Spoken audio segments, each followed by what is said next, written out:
7월 20일 수요일 오전 예배 우리 하나님께 드리도록 하겠습니다.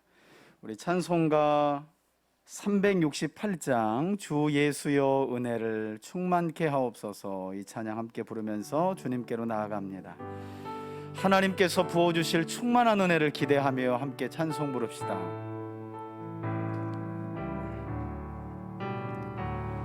주 예수여 은혜를 내려주사 곧 충만케 하옵소서. 이 졸이고 목마른 나의 맘에 주 성령을 부으소서. 주 예수여 충만한 은혜 내 영혼에 부소서. 주 예수만 나의 힘되고 내 만족함 됩니다. 주 예수여 죄에서 풀어주사 날 정결케 하옵소서. 이 세상의 유혹이 나의 맘에 틈 못하게 하옵소서.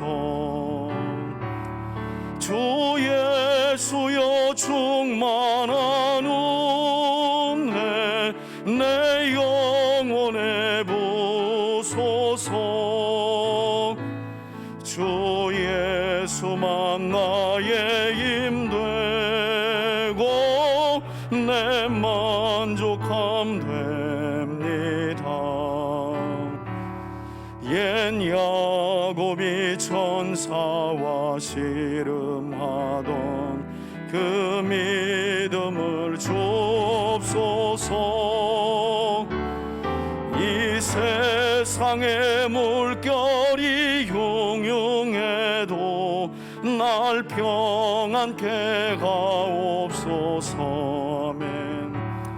주 예수여 충만한 은혜 내 영혼에 부소서. 주 예수만 나의 힘되고 내 만족함 됩니다. 주 예수여 완전한 주의 사랑 나 받기를 원합니다. 그 사랑이 내 맘에 충만하여 날 기쁘게 하옵소서. 아멘. 주 예수여 충만한 은혜 내 영혼에 부소서. 주 예수만 나의 힘되고 내 만족함 됩니다.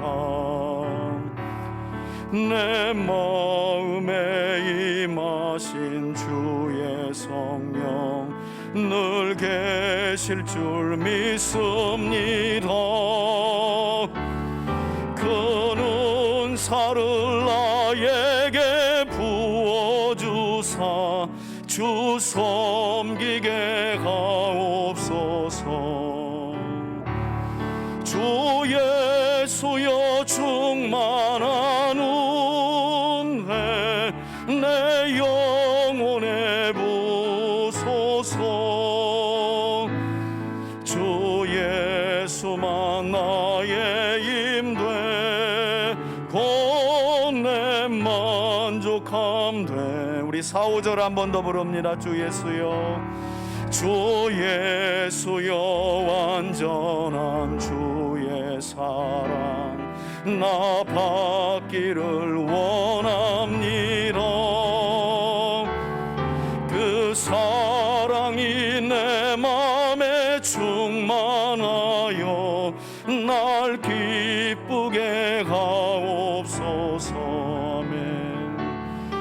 주 예수여 충만한 은혜 내 영혼에 부소서. 주 예수만 나의 힘되고 내 만족함 됩니다. 내 마음에 임하신 주의 성령 늘 계실 줄 믿습니다. 그 은사를 나에게 부어주사 주 섬기게 하옵소서. 아멘. 주 예수여 충만한 은혜 내 영혼에 부소서.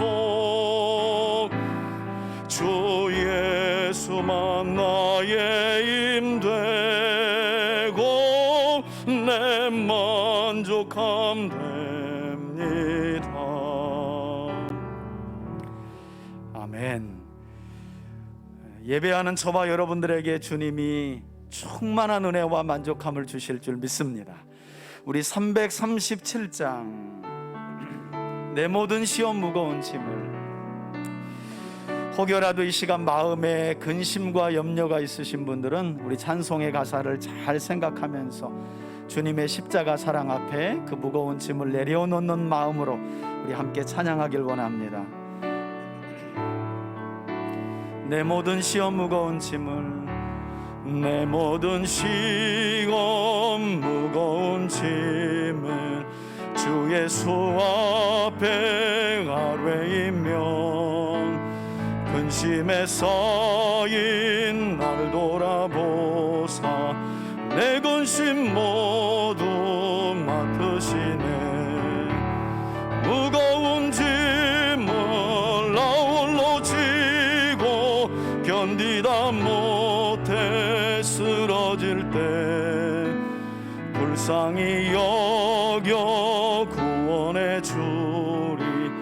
은혜의 주님 오직 예수. 내 모든 괴로움 닥치는 환난 주 예수 앞에 아뢰이면 주께서 친히 날 구해주사 넓으신 사랑 베푸시네. 무거운 짐을 나 홀로 지고 견디다 못해 쓰러질 때 불쌍히 여겨 구원해 주리. 은혜의 주님 오직 예수. 내 짐이 점점 무거워질 때 주 예수 앞에 아뢰이면 주께서 친히 날 구해주사 내 대신 짐을 져주시네. 무거운 짐을 나 홀로 지고 견디다 못해 쓰러질 때 불쌍히 여겨 구원해 주리. 은혜의 주님 오직 마음의 시험 무서운 죄를 주 예수 앞에 아뢰이면 예수는 나의 능력이 되사 세상을 이길 힘 주시네. 아멘. 무거운 짐을 나 홀로 지고 견디다 못해 쓰러질 때 불쌍히 여겨 구원해 주리. 은혜의 주님 무거운 짐을 나 홀로 지고 무거운 짐을 나 홀로 지고 견디다 못해 쓰러질 때 불쌍히 여겨 구원해 주리. 은혜의 주님 오직 예수. 하나님 감사합니다. 지난 주일 예배를 지나고 3일 만에 오전 예배로 주님 앞에 나아갑니다. 구원하신 하나님의 자녀들을 불쌍히 여겨주시는 아버지 하나님, 오늘도 우리의 있는 모습 그대로를 가지고 주님 앞에 나아가오니 우리를 불쌍히 여겨 주옵소서. 긍휼히 여겨주시고 지치고 힘든 우리의 마음에 위로와 소망을 더하여 주시되, 하나님을 아는 것이 우리에게 능력과 믿음이 되게 하여 주시옵소서. 살아계신 하나님이 나와 함께하고 계심을 오늘도 말씀을 통해, 이 예배 시간을 통해 깨닫게 도와주시고, 구원하시는 하나님의 능력이 내 삶 속에 함께하고 계시다는 사실도 믿어 의심치 않는 저희들 되게 하여 주옵소서. 생각지 못한 일로 인생의 어려움을 만난 이들, 구원의 이름이 되시는 예수님의 이름을 부를 때에 주님 구원의 능력을 발하여 주시고, 약속의 말씀을 붙들고 기도하는 이들에게 응답의 역사를 이루어 주시옵소서. 기도하는 하나님의 사람들을 통해 주님은 주님의 나라를 이루시고 그 뜻을 밝히 드러내어 이루어 가시는 줄 믿습니다. 우리 교회가 깨어 기도하는 하나님의 교회로 세워져 갈 수 있도록 은총을 더하여 주옵소서. 삶의 어려운 문제들 뿐만 아니라 육신의 질병을 만나 고통 중에 있는 지체들이 있습니다. 특별히 췌장암 선고를 받고 이제 항암 과정에 있는 우리 서연자매를 기억하여 주시고, 하나님께서 기적과 같은 은혜를 허락하여 주시되 구원의 은총으로 하나님께서 역사하여 주시옵소서. 하나님, 이 시간 준비된 말씀을 잘 증거할 수 있도록 부족한 종의 입술도 붙잡아 주시기를 원하옵고, 말씀을 듣는 우리 성도들에게 살아계신 하나님이 만나지는 복된 시간 되게 하여 주옵소서. 이제 우리 아이들 방학을 맞이합니다. 무더운 여름 몸과 마음의 쉼도 얻고 또 이제 신앙적으로 큰 유익을 얻는 귀한 시간 되기를 원합니다. 성장해 나아가는 우리 아이들에게도 하나님께서 우리 아이들 마음속에 품어진 비전, 주님의 뜻 안에서 이루어질 수 있도록 은총을 더하여 주시옵소서. 축복하며 예수님의 거룩하신 이름으로 기도합니다. 아멘. 예, 우리 하나님 말씀 함께 보도록 하겠습니다. 우리 주보에는 사도행전 13장 4절로 6절로 나와 있는데요, 우리 4, 5절만 읽고 15장으로 한 장도 옮겨서 우리 한 곳을 더 읽도록 하겠습니다. 먼저 13장, 사도행전 13장 4절과 5절 두 절을 먼저 읽습니다. 4절과 5절 함께 읽습니다. 시작. 두 사람이 성령의 보내심을 받아 실루기아에 내려가 거기서 배 타고 구브로에 가서 살라미에 이르러 하나님의 말씀을 유대인의 여러 회당에서 전할세 요한을 수행원으로 두었더라. 아멘. 자, 한 곳을 더 옮겨서 사도행전 15장 36절로 41절까지의 말씀을 한 곳 더 보도록 하겠습니다. 며칠 후부터 함께 읽습니다. 며칠 후 15장 36절부터 41절입니다. 시작.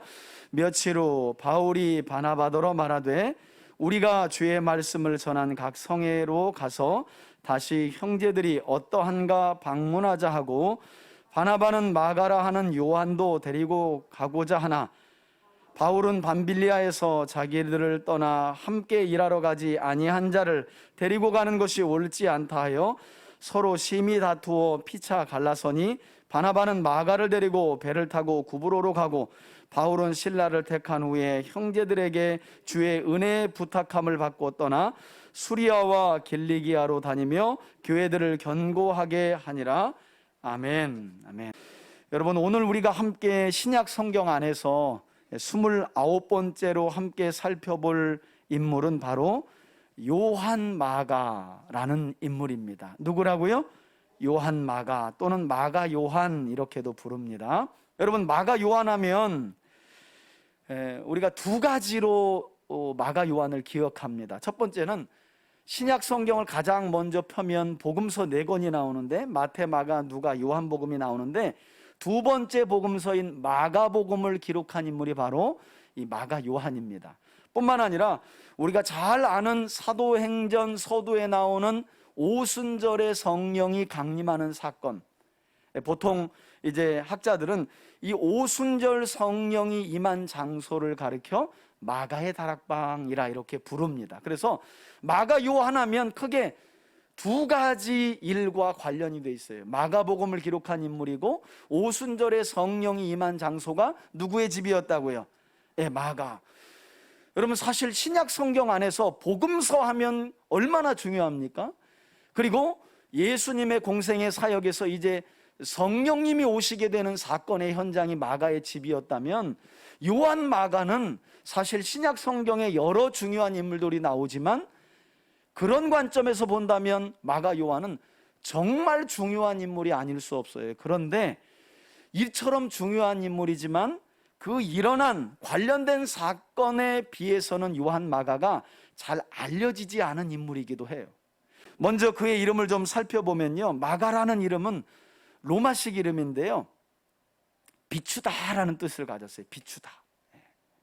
본명은 요한이고 레위 지파에 속한 가문에서 태어난 사람으로 알려져 있습니다. 우리가 앞전에 바나바라는 인물을 함께 살펴볼 때 이 바나바도 어느 지파 사람이었어요? 레위 지파 사람이었잖아요. 이 요한 마가의 외갓집이 레위 지파의 혈통을 가진 가문이에요. 그러다 보니까 이 요한 마가는 레위 지파 혈통을 가지고 태어난 사람이고요. 또 한 가지 마가에 대한 이야기를 살펴보면 성경 안에서 마가의 어머니 이름은 나와요. 여러분, 성경 안에서 여자 이름 잘 모르면 그냥 누구 어머니 이름 아세요? 라고 물어보면 몰라요, 알아요. 잘 모르면 그냥 마리아 이러면 돼. 그만큼 예수님 당시에 여자들의 이름이 뭐가 흔해요? 거의 10중 8구는 모르겠으면 그냥 일단 마리아요 그래 보면 거의 10중 8구는 맞아요. 요한 마가의 어머니 이름은 나옵니다. 마리아라는 이름으로 나와요. 그런데 성경을 보면 이 요한 마가의 아버지의 이름은 나오질 않아요. 그런 것으로 봤을 때 아마 일찍이 요한 마가는 아버지를 여의었고 어머니의 편모, 어머니의 슬하에서 그렇게 자라난 그런 사람으로 보여지고요. 이후에 요한 마가의 행적을 보면 아마도 아버지보다는 어머니 마리아와 또 외삼촌이었던 바나바에게서 여러 가지 영향들이지만 특별히 신앙적인 영향을 많이 받았던 인물이 바로 이 요한 마가로 보입니다. 특별히 사도행전 13장 12절을 보면 베드로가 투옥 시에 제자들이 모여서 함께 기도하는 장면이 사도행전 13장에 나오는데요, 그때 성경은 그 초대교회 성도들이 모여서 투옥된 베드로를 위해서 간절히 기도했던 장소가 바로 요한 마가의 어머니 마리아의 집이었다라고 소개하고 있어요. 그러니까 아마도 예루살렘에서 교회가 처음 태동될 당시에 이 요한 마가의 어머니 마리아가 교인들을 위해서 가정을 오픈한 것으로 보여요. 그래서 베드로가 투옥됐을 때 335 모여서 베드로가 풀려나기를, 또 끝까지 베드로가 부활하신 예수님을 부인하지 않고 복음을 증거할 수 있도록 담대한 믿음을 달라고 간절히 기도했던 장소를 가리켜 성경은 그곳이 바로 마가의 집이었다, 마가의 어머니 마리아의 집이었다라고 이야기를 합니다. 어머니는 초대교회 성도들을 위해 핍박 중에도 가정을 오픈해서 예배 드릴 수 있는 장소를 위해 헌신하고, 그리고 외삼촌은 자기 소유를 팔아서 어려운 사람들을 위해 구제하는, 그러니까 그런 신앙적인 영향이 그대로 마가 요한에게 전달된 것으로 보입니다. 전승에 따르면 마가복음 14장 13절에 예수님의 마지막 유월절 준비를 위해 집을 내어준 가정이 바로 마가 요한의 가정이었다고 전해지고 있고요. 또 마가복음 14장 51절로 52절을 보면 예수님께서 잡히시던 날 밤 배 혼이불을 버리고 도망간 청년이 전승에 따르면 요한이었다라고도 학자들은 이야기합니다. 만일 그랬다면 요한은 상당히 일찍이, 마가 요한은 상당히 일찍이 예수님을 어머니나 또는 외삼촌을 통해 듣기도 했지만 실제로 예수님을 만났을 가능성도 있어 보이죠. 그리고 그 후에 기록된 성경을 보면 사도행전 13장 4절 이후에 조금 전 우리가 읽었던 본문인데요, 바울과 바나바의 제1차 선교 여정 당시 구브로라고 하는 섬에서, 바나바의 고향이기도 하지만 이 구브로, 키프로스라고 하는 섬은 요한 마가의 고향이거든요. 그러니까 요한 마가의 외갓집이 이 키프로스 섬이었어요. 구브로였는데 여기에서 바울과 바나바의 제1차 선교팀에 이 마가 요한이 합류하게 됩니다. 학자들은 아마 제1차 선교 여정을 이 시리아의 안디옥에서 떠났던 바울과 바나바가 제일 먼저 구브로 섬에 도착하였을 그때에 아마도 외삼촌이었던 바나바의 어떤 추천으로 요한 마가가 바울과 바나바의 제1차 선교팀에 합류했던 것으로 봅니다. 우리 조카가 있는데 참 그의 어머니도 자네도 알지 않냐고, 예루살렘 교회에서 성도들을 위해 가정을 내어주고 참 헌신적인 그 마리아의 아들이 여기 구브로에 있다고 하면서 이 바나바가 자기 조카 요한 마가를 선교팀에 합류하는 데 추천한 것으로 보통 학자들이 보는데요, 그때부터 이 선교팀에 또 합류를 시작합니다. 그런데 웬일인지 1차 선교 여정 이렇게 마가 요한이 자기 고향인 구브로에서 외삼촌 바나바와 또 함께했던 바울과 선교팀에 합류하게 되어서 성경에 보니까 수행원이었대요. 그러니까 아마 여러 가지로 바울과 바나바의 선교 일을 열심히 도왔던 것으로 보여요. 문제는 이 구브로를 떠나서 밤빌리아 버가라고 하는 지금의 터키 이 남쪽 이 해안 도시에 이 바울과 바나바와 요한 마가가 도착하게 되는데, 무슨 이유인지는 알 수 없지만 이 밤빌리아 버가에 이르렀을 때 마가 요한이 선교팀을 이탈해 버려요. 그냥 집으로 돌아가 버린 거예요. 이 성경은 아니 왜 마가 요한이 갑자기 거기서 돌아갔는가에 대한 이야기를 하지 않아요. 그래서 학자들은 크게 두 가지로 보는데요, 첫 번째는 쉽게 말하면 마가 요한이 너무 부잣집에서 자라나서 편안하게 자라난 사람이었다는 거예요. 왜냐하면 이 밤빌리아 버가라고 하는 이 지역은 이 사도 바울과 바나바가 앞으로 1차 선교 여정을 진행할 지역은 대략 한 해발 2000m에 이 타우루스 산맥이라고 하는 곳을 넘어다니면서 복음을 전해야 했는데, 그때는 강도들도 있고 도적대들도 많아가지고 그런 험난한 산을 넘기에 마가 요한이 주저했다는 거예요. 나는 그렇게 힘든 곳은 못 간다 하고 돌아갔을 것이다. 첫 번째, 아마도 마가 요한이 부유한 집에서 태어났기 때문에 학자들은 이런 추측을 하는 것 같아요.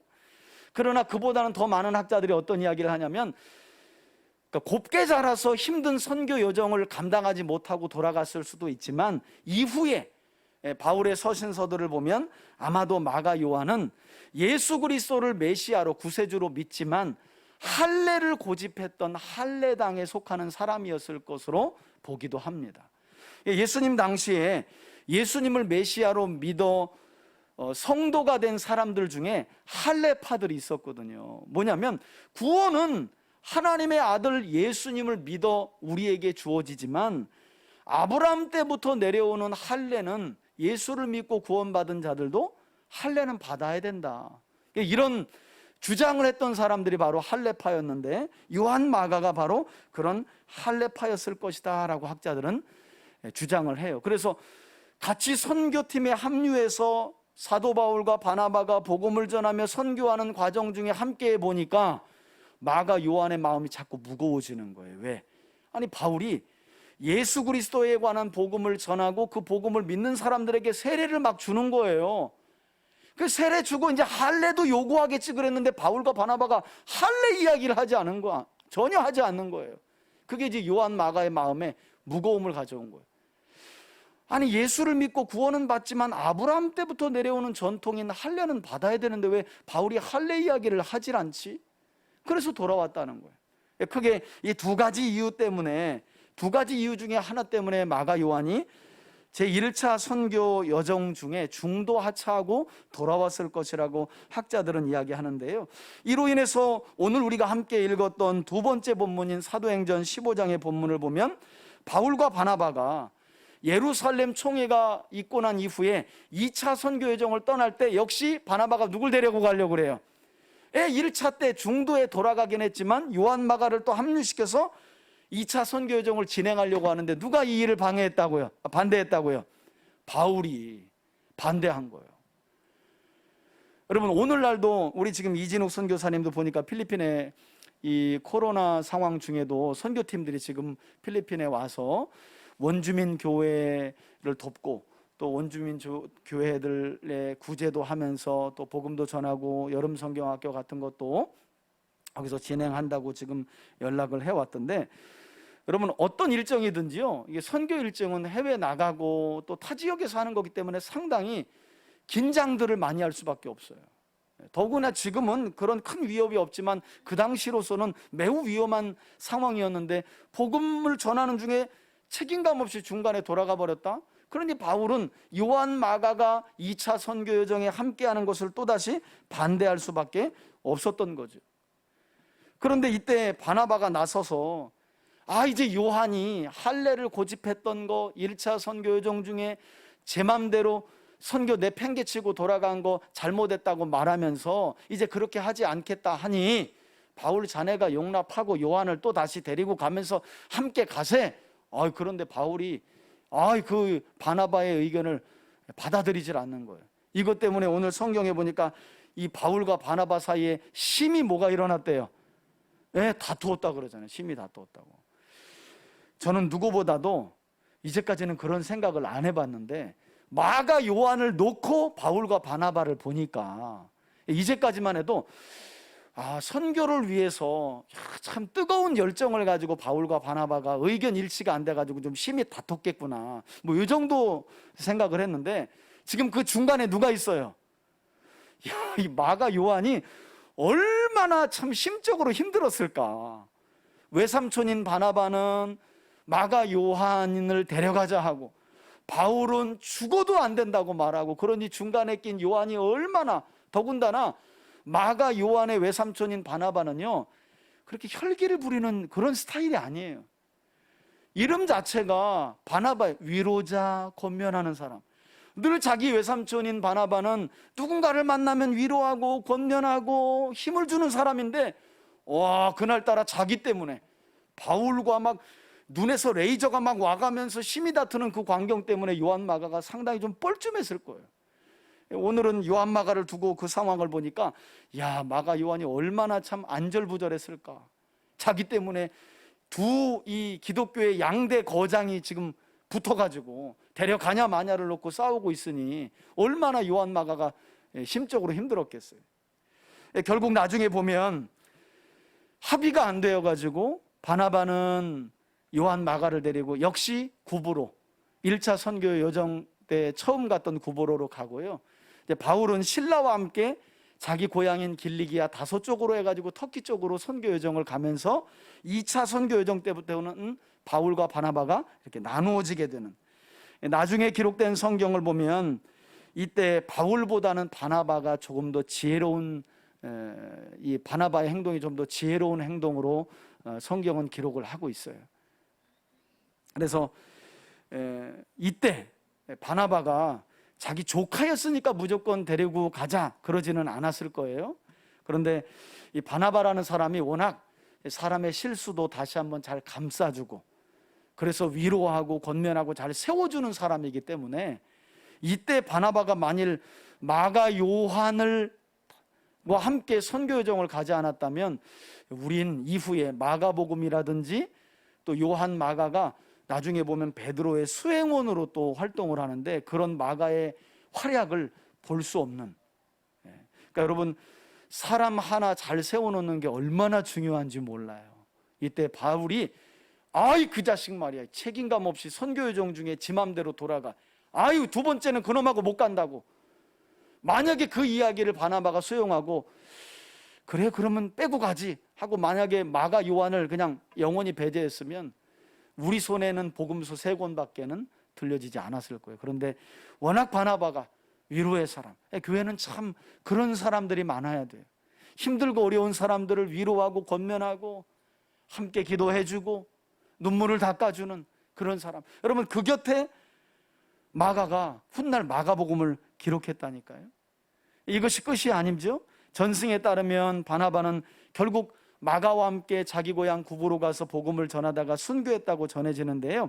이후에 요한 마가는 이때가 대략 바울과 다투고 나누어진 지 한 10년이 훌쩍 흘렀을 때로 보이는데, 로마에 1차 바울이 투옥돼서 갇혀 있을 때 학자들에 따르면 바울을 만났을 것이라고 이야기하고요. 그래서인지 옥중서신, 바울이 로마에 갇혔을 때 쓴 편지인 골로새서라든지 빌레몬서를 보면 요한 마가의 이름이 나와요. 그러니까 사도행전 15장 2차 선교여정 떠날 때만 해도 바울이 절대 요한 마가 그런 책임감 없는 놈하고는 다시 못한다 그랬는데, 시간이 지나면서 물론 마가가 성장한 거죠. 아마도 학자들은 여러 가지 추정을 하는데, 바나바와 함께 구브로에서 복음을 전하면서 바나바의 희생과 순교를 보면서 마가가 아마 영적으로 큰 성장을 이루었을 것으로 봅니다. 그래서 결국 바울과 이렇게 화해를 하고 다시 협력하기 시작했고, 그런 마가 요한을 바울이 거절할 리 만무하죠. 이제 요한 마가가 정말 영적으로 성숙했구나, 자랐구나.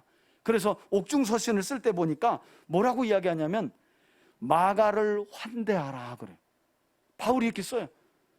함께 죽어도 못 간다 그랬던 요한 마가를 너희가 환대하라. 그런가 하면 나의 동역자인 마가, 이렇게 바울이 표현합니다.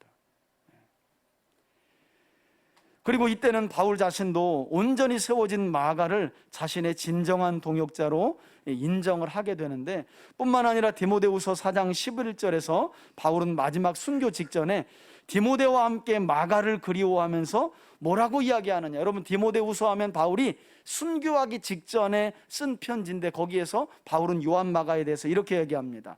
나의 일, 곧 복음을 전하는 일에 마가가 유익한 사람이라, 이렇게 얘기를 해요. 그러니까 2차 선교 여정 떠날 때만 해도 바울은 바나바와 싸우면서 요한 마가는 어떤 사람이기 때문에 못 데려간다는 거예요. 무익한 사람이라는 거예요. 절대 안 된다. 그런데 어느덧 시간이 흐르면서 요한 마가를 바울이 인정하면서 그는 복음을 전하는 일에 어떤 사람이라고요? 유익한 사람. 그러니까 여러분, 기다려준다는 게 참 어려운 일이잖아요. 그죠? 누군가를 기다려준다는 거. 그런데 정답은 하나 같아. 무언가를 기대하면서 기다려주기보다는 답은 딱 하나예요. 사랑이에요, 사랑. 여러분, 개차반 같은 자식도 부모는요, 실오라기 같은 기대가 있어요. 그래서 기다리게 되는 거예요. 무엇 때문에? 사랑이죠, 사랑. 뭔가 더 잘할 거다, 자녀가 나를 커서 호강시켜 줄 거다라고 자녀를 기다리는 부모 없어요. 사랑하기 때문에 기다려주는 거지. 그리고 비로소 그 사랑을 깨달을 때 자녀들이 철이 들어. 어쩌면 바나바와 바울이 심히 다투어서 선교팀이 나누어지고, 그래서 요한 마가는 바울과 함께 할 수 없었지만 그 힘든 시간들을 통해 결국 요한 마가는 영적인 성숙을 이룬 거죠. 성장을 이룬 거예요. 누구도 부인할 수 없을 만큼 바울도, 그 사람하고는 못 간다라고 배제했던 바울도 요한 마가의 믿음을 인정할 수밖에 없을 만큼 그 정도로 자랐다는 거예요. 저는 그런 점에서 저와 여러분들의 믿음과 영적인 삶이 늘 성장하고 성숙할 수 있는 저와 여러분들이 되길 주의 이름으로 축원해 드립니다. 여러분, 바울이요, 죽기 전에 가장 보고 싶어 했던 두 사람이 디모데하고 요한 마가였다니까요. 그 정도로 마가 요한이 영적인 성숙을 이룬 거예요. 놀랍죠, 그죠? 여러분, 이것이 마가 요한의 이야기의 끝이 아니고요, 이후에 요한 마가는 어느덧 신라와 더불어 사도 베드로의 사역을 돕는데, 그러니까 신라라는 사람도 대단한 사람이에요. 정말 여기저기 이름이 없는 데가 없어요. 그만큼 마가 요한도 활약을 했었는데, 이후에 베드로전서 5장 13절을 보면 이때는 아마도 이 마가가 사도 베드로로부터 예수님의 공생애에 대한 더욱 확실한 간증을 들으면서 베드로의 수행원으로 활동했던 것으로 보이는데, 그러니까 참 대단하죠, 그죠? 요한 마가가 구브로에서 바나바와 함께 복음 사역을 감당하면서 영적으로 성숙하고 나니 베드로가 다시금 요한 마가에게 요청을 해서 함께 선교를 또 하기 시작하는 거예요. 참, 그 기독교의 역사 안에서 걸출한 사도인 사도 바울의 수행원이었다가 이후에는 베드로의 또 수행원으로 신라와 함께 수고했던 인물이 바로 마가 요한이에요. 저는 참 이런 모습 보면서 제 자신을 좀 돌아보더라고요. 나는 누구와도 함께 할 수 있는 사람인가? 무엇을 위해서? 복음을 위해서. 사실 우리가 복음을 위한다 하지만 또 나와 맞는 사람을 교회 안에서도 찾잖아요. 그렇지 않나요, 여러분? 많은 경우 그래요. 목회자들 마음에도 있어요. 말 잘 따르고 하는 사람들. 근데 교회는 그런 게 아니거든요. 요한 마가를 보면 바울과도 함께 할 수 있고 베드로와도 함께 할 수 있고, 무엇 때문에? 복음 때문이죠. 뭐 예수님과 하나님이 아니면 우리가 도무지 한 형제와 자매 될 수 없는 그런 관계 아니겠어요? 그런 관점에서 마가 요한은 복음을 위해서라면 바울과도, 또 바울이 너와는 안 된다면 또 바나바와도, 바나바가 죽고 나니 베드로와도, 누구와도 함께 할 수 있는 그런 사람, 바로 복음 때문에, 예수 그리스도의 십자가 사랑 때문에 그런 신실한 복음의 조력자로 마침내 마가 요한은 자라게 되었다는 거예요. 특별히 성경학자들은 아마도 마가 요한이 베드로의 수행원으로 활동하면서 사도 베드로에게 예수님의 공생에 대한 이야기를 구구절절 들었을 것이라고 추측을 합니다. 그래서 기록된 복음서가 어떤 복음서라고요? 마가복음이죠. 그런 점에서 참 마가 요한은 말씀을 잘 경청하는 사람이에요. 그죠? 여러분 16장짜리 16장짜리 예수님의 공생의 사역을 기록하잖아요. 그가 경험한 내용이 아닌데 베드로가 설명해 주는 예수님의 이 공생의 이야기를 얼마나 귀담아 잘 들었는지 그것을 성경으로 기록해. 그리고 학자들에 따르면 이렇게 최초로 기록된 마가복음은 여기는 우리를 겨냥해서 기록된 것이 아니라 로마에서 복음 때문에 고난과 핍박당하는 로마에 있는 교회 성도들을 위해서 위로하려고, 고난 중에 있는 성도들을 위로하려고 마가복음을 기록했다는 거예요. 그러니까 어느덧 이 마가가 이렇게 성장하는 거예요. 고난 중에 있는 성도들과 교회를 두고 볼 수 없는 그런 영적인 믿음의 성장을 이룬 사람이 된 거예요. 놀랍게도 하나님은 그런 마가 요한을 사용하셔서 복음서 중에 하나인 마가복음을 기록하게 한 거죠. 그래서 여러분 복음서 중에 마가복음을 보면 16장인데요 11장부터가 벌써 예수님의 마지막 공생의 한 주간, 그 고난주간의 시작입니다. 그러니까 마가복음은 거의 절반의 내용이요 예수님이 예루살렘에 올라가서 고난당하신 내용으로 다 채워져 있어요. 왜? 고난당하고 있는 초대교회 성도들을 위로하고 권면하기 위해 기록된 성경이기 때문에. 그러니까 성숙이라는 건 그런 거잖아요. 미성숙하면 자녀들은 항상 뭐라 그래요? 나 힘든 것만 얘기해. 그죠? 부모는 나 힘든 거 외에 그가 힘든 것도 이해하죠. 그게 성숙이죠. 교회 안에서도 믿음의 성숙이라는 건 그런 거잖아요. 늘 내 문제에 갇혀서 내가 힘들고 이런 것뿐만 아니라 누군가의 힘들고 어려운 점도 돌아볼 수 있는 거. 그래서 손을 잡아주고 함께 기도해 주는 거. 마가 요한은 놀랍게도 이런 영적인 성장과 성숙을 이루는 신실한 복음의 조력자가 되었다는 거예요. 참 부럽더라고요. 깜짝 놀랐어요. 구브로에서 바나바와 함께 떠나고 이제 마가 요한은 끝났구나. 그게 아니더라고요.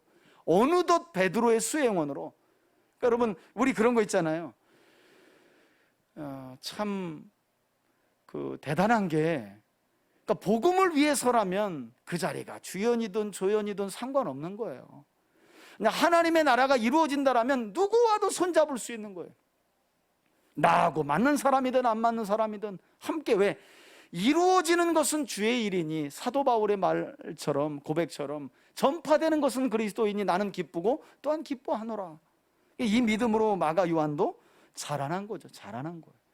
저는 그런 점에서 우리 3대 교회 교우들이 그리스도를 위한 일이라면, 하나님의 뜻을 이루는 일이라면 누구와도 손잡고 누구와도 함께 할 수 있는 하나님의 사람들로 세워질 수 있기를 주의 이름으로 축원해 드립니다.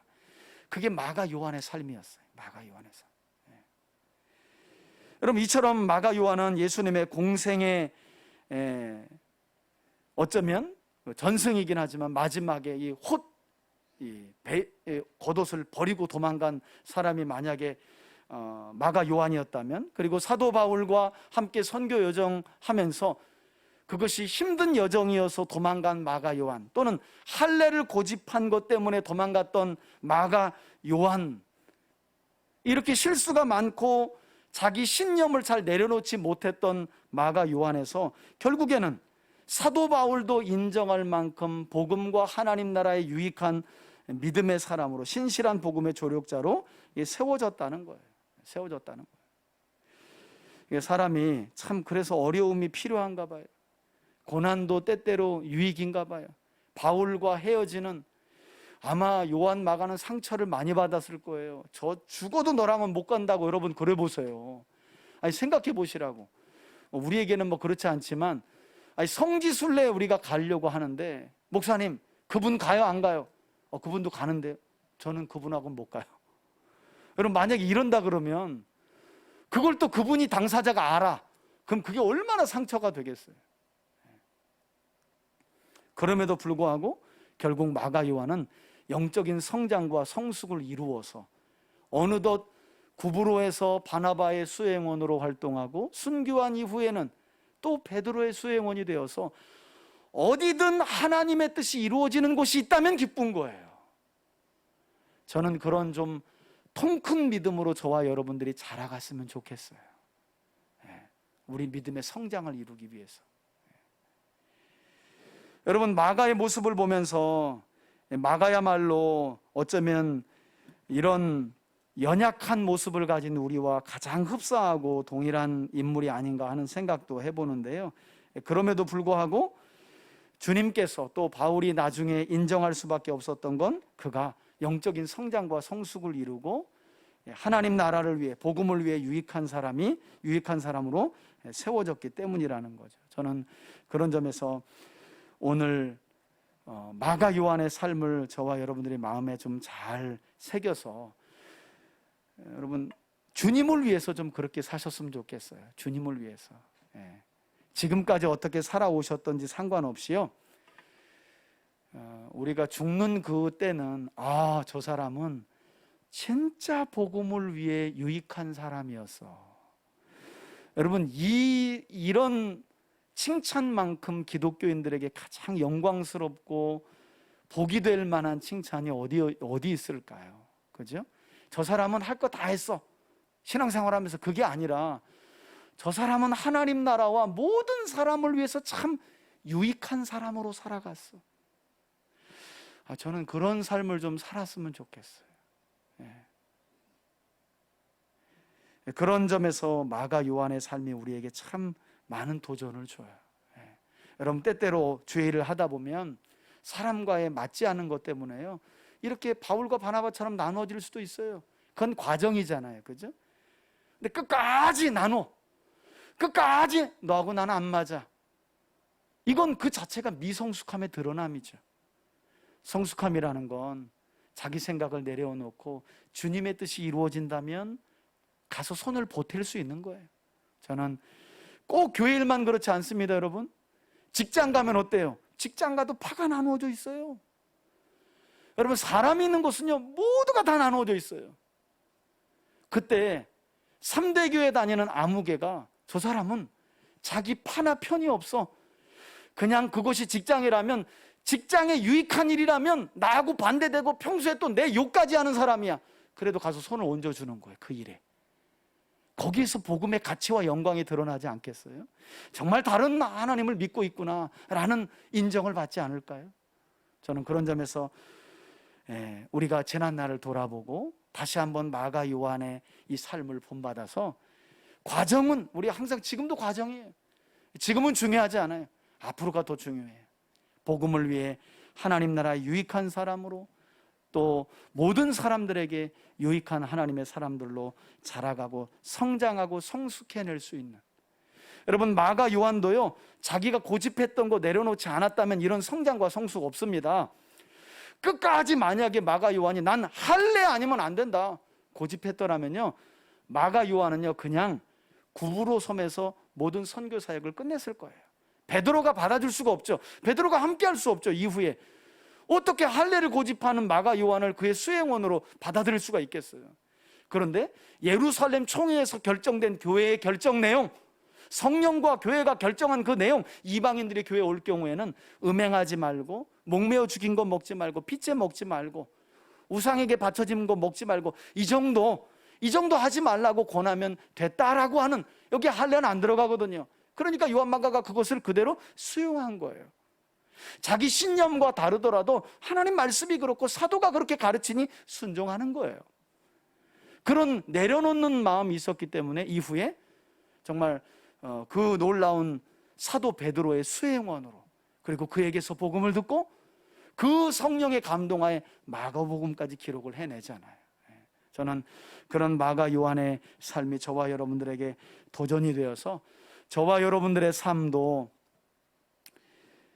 날이 가면 갈수록 누군가의 신앙이 성장하는데 조력자가 되고, 하나님의 몸된 교회가 건강하게 자라가는데 조력자가 되고, 하나님의 나라가 이루어져가는 그 일의 조력자가 되는 그런 하나님의 사람들로 자라갈 수 있길 예수님의 이름으로 축원해 드립니다. 이제는 우리 주 예수 그리스도의 은혜와 하나님 아버지의 사랑과 성령의 교통하심이, 복음의 신실한 조력자로서의 역할만 바울과 함께 했을 때에도, 바나바와 함께 했을 때에도, 영적인 성장과 성숙을 이룬 후 베드로와 함께 했을 그때에도 다만 주의 뜻이 이루어지는 것을 기뻐하며 수행원으로서의 역할, 복음의 조력자로서의 역할만을 잘 감당했던 마가 요한을 기억하며 복음의 신실한 조력자의 삶을 살아가기로 결단하는 우리 성도들 머리머리 위에, 우리 성도들의 가정과 기업과 우리 교회 위에